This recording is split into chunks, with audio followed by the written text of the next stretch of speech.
welcome back to the Panic Room, everyone, and to week 2 of Garbogust Vintage. So guys, this is my second video for this week, and we do have a theme, and it is devil horror. I didn't intend for that to happen, but it just so happens I'm drawn to those kind of books, so here we are.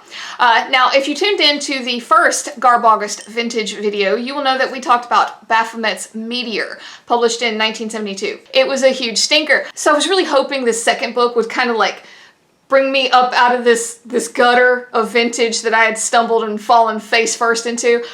And it kind of did, but I'm still not going to call it good. I still think this is trash. But the cover, however, is amazing, and it is what drew me in. And if you guys tuned into my birthday book haul, you've already seen this cover. I am, of course, talking about Celestial Chess. Take a little look. Look at that little face. So, when I saw the little devil chess piece, I was like, yep, please, I have to read this.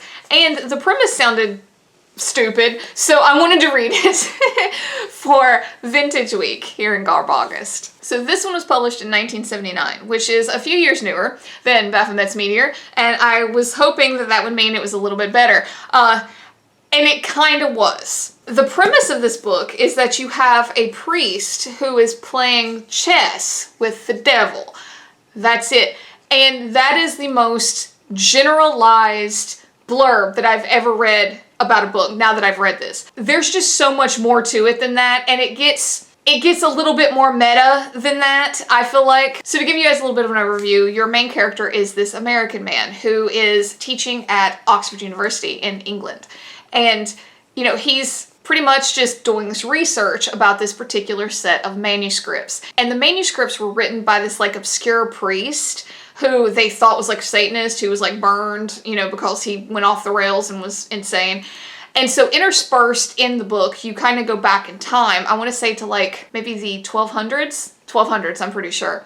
And you're following this priest. And you start from when he's a boy and he gets taken to this, I guess it's like a monastery. It kind of comes off almost like the boy's father thinks he's possessed and turns him over to the priest because he doesn't know what else to do with him, which is really sad. Like that whole scene where, you know, the father's like, get the hell out of my sight, it was really sad.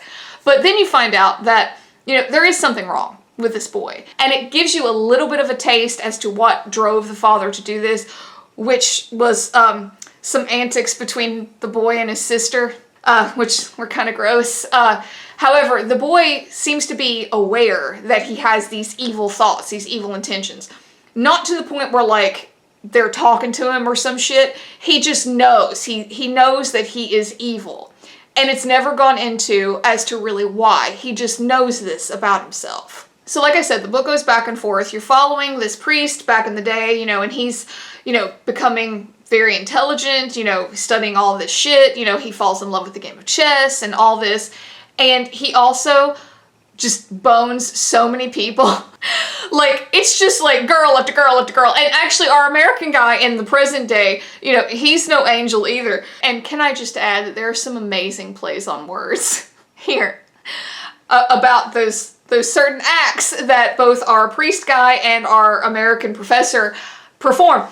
It's real funny. It's real funny. Like, you guys know I find that shit funny anyway, but the way some of this is described, I mean, they might as well have called it baby batter or something. Like, that's how kind of cringy it was. I mean, it was kind of funny, but it's, you know, it was weird to have it put into a story like this, because you go from, you know, this priest talking about how, like, he feels evil and how he wants to be a godly man, to then talking about, like, what he shoots all over women. It's terrible. It's so bad. It's so cringy. But the story itself is not bad, because this guy, I want to say the priest's name is Gervais, but I'm probably butchering that. You know, he goes down this path where he now thinks, because he's insane, and as with previous books, spoilers, the priest goes down this path where he thinks that he now has to defeat the devil in order to be a good person. Like, he has so much ego at this point that he thinks, like, hey, I'm just going to challenge the devil, and if I win, he has to leave me the hell alone. And because he likes chess so much, he challenges him to a chess game. Meanwhile, you find out that this American professor, the manuscript that he's studying, is the one that Gervais wrote. And there's this whole poem. There's all this intrigue about how, like, this secret society wants the manuscript, and there's all these deaths that mysteriously happen around it. It's a really good story. It's actually very well done. It keeps you reading. And, you know, the American professor guy is like, oh, yeah, I'm gonna figure it out. And you get to the point where the professor guy finds this whole shadowy group of people and how they're like witches, and how for some reason they want to keep this whole thing about Gervais and what he discovered back in the day when he played chess with the devil. They want to keep it all under wraps because I guess that's the source of their power, maybe. It's very shady. And so, like I said, it's very exciting because you get to follow this American professor as he like hides in rooms and, you know, hears them talking about their witchcraft and all this. And actually it starts to overshadow the story of Gervais because Gervais starts to really just lose his shit, and he's talking about like, I don't know, roses and having to like plot stars and shit, and it starts to get real weird. And then we get to the end.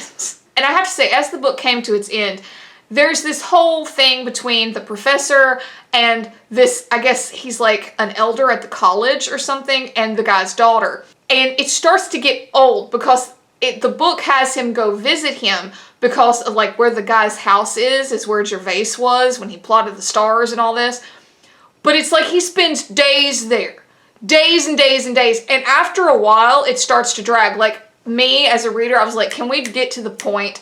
Because it's real slow coming. You get some info, but it's really slow coming, and the pace just starts to drop off. It's interesting. It's a very interesting story, but the pace just starts to be like, finally, we get to the end. And there is just some absolutely whacked out shit, talking about like ghosts and family curses, and I'm not going to go into any of that, but the ending, again, I had flashbacks to Baphomet's Meteor. I wanted to throw the book. If the book was in better condition and I wouldn't have ruined it, I might have. And again, spoilers, you have all of this buildup. You know, he legit, in the last, 25, 30 pages, he's physically running from this secret society. They're trying to kill him. And then the end is just like, hey, if we burn the manuscript, it's all over, so I'm gonna burn it. The end. After all of this, it's just like, whoosh, end of book. Like, it was just such a letdown. I will say this was definitely a better story, but it had some just really terrible parts that didn't need to be there. Again, you got told so much fluff that as the reader, you almost found yourself having to dig through, like, does this matter, and in a way, it kind of made the book interesting. Like I said, you got a lot of facts thrown at you. But looking back, it's like, it's kind of muddy, because you're like, well, does this matter? The fact that Gervais talked to this woman, does this matter? Well, what about the grandma in this family? Did she say something at dinner that it was a lot. It was a lot. And then that ending completely ruined it for me because I was like, this is it? That's it? After all of this, after everything you went through, it was just like legit, like, psh, torch. That's it. That's all that really happened.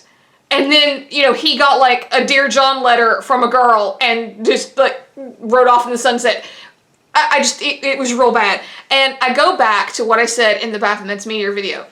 Maybe it's because I don't read a whole lot of vintage stuff. Is this just the style? I mean, I know maybe I'm like from the super modern era and I like a lot of action. I don't feel like I'm that way, but maybe that's my mentality. I'm trying to analyze that in myself. But to me, this was just like, oh, wow, that's a strange premise, and then absolutely nothing happened. Like, it felt like a waste of time. So, comment down below. Tell me, what do you think? This had a ton of potential. A ton of potential. It was a really good, kind of like mystery, kept you on your toes thing, and it had a good amount of weirdness to it. There was no, devil, really, per se. He never shows up. It's really just the priest losing his mind. So, I don't know. I'm really, really torn on this book. I hate it because of the ending. It was awful, and to me, it made the whole book fall flat. But comment down below. Let me know. Is this a style? Is this a thing with vintage books? Because, maybe that's why I've never been drawn to them. I don't know. Maybe I had a experience in the past that I've blocked out, and that's why I've never read any vintage books. Because so far, for my little experiments for Garb August, I have not been impressed.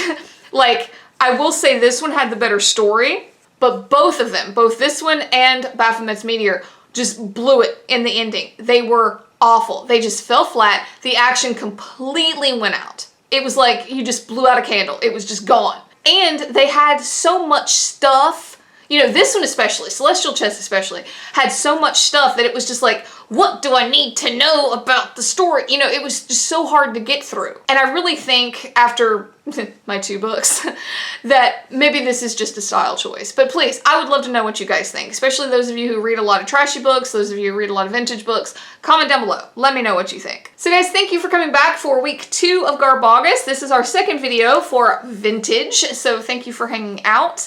Let me know what vintage books you're reading down below. I do hope you are enjoying this week, and I'm sure everyone, all the hosts, all the participants are just having a ball, especially showing all these wonderful vintage covers. I mean, come on, it's like the best part about our book.